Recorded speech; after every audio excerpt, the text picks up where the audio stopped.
Hey guys, I'm Verlin and I'm a stay-at-home dad living in Japan, and for the past year I've been working on a video editor inside of Godot.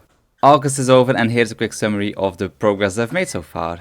The progress in the beginning of the month was rather slow due to my kids and wife getting sick, but even with being so busy I released version 2 of the GD extension, which enables video playback inside of Godot.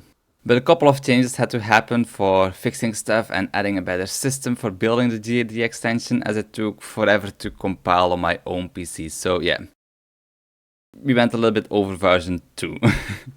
It's not always easy to combine the whole being a stay-at-home dad whilst working on YouTube videos and programming. Housekeeping, cooking, taking care of my kids, it all takes quite a big amount of time away, which makes it kind of difficult sometimes to get work done. Luckily I have my Ko-fi supporters, which are helping out a lot. The last couple of weeks the support I've received has increased a lot, which I'm very thankful for. Without them I probably won't be able to keep going. The GD extension continues to see a good amount of changes during the rest of the month, whilst I started working again on Gozen Lite, which is supposed to be my minimum viable project for Gozen.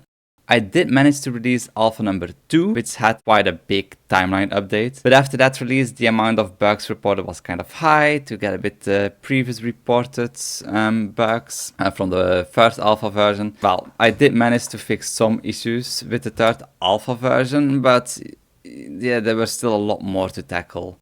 However, it became more and more clear that Gozen can actually work and that the minimum viable project showed enough potential. Another reason why I started Gozen Lite was to figure out the systems in a way that I didn't have to deal with the whole modular structure and have to change everything afterwards, which will be kind of a pain. This smaller project taught me a lot and made me see how to implement all the different systems.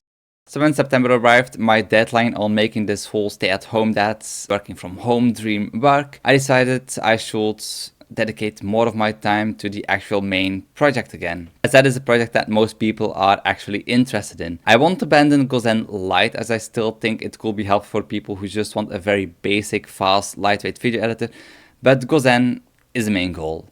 A fully modular, fast, open source video editor. Made in Godot. During August, I also had a 3-hour live stream to convert my test room project of the GD extension to test out the video playback into an actual add-on for people to more easily use the GD extension. Because at that stage it still required a lot of boilerplate code to create playback and the pausing and such. It required a lot of boilerplate code, let's keep it at that. And this required me to learn more about the whole Godot add-on system, because I had not really used it yet.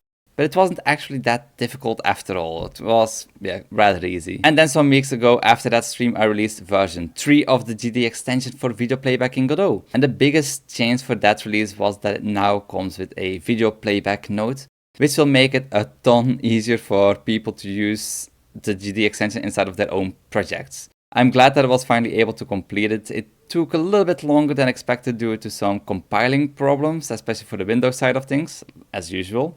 And my overall life being a bit more busy again due to my kid wanting a lot more attention recently. He's getting around that age. But the add-on is finally available on my Ko-fi page and on itch. Links to these are in the description. I would recommend getting it through my Ko-fi page though, as that way you can support me and the work I do a lot more, just like all these other amazing people who have been supporting me. It really does help out a lot. But if you're tight on money, you can also just go to the GitHub repo and compile it yourself and support the project at a later time maybe. Now in the next videos of Gozen, I'll be going more over the actual process of building it, more in detail videos, as it appears that that's what you all would like to see. So please give this video a like to show your support for this video editor and for the work I do. And if you want to see more, be certain to press subscribe. As always, thank you very much for watching and hope to see you in the next one. Bye bye.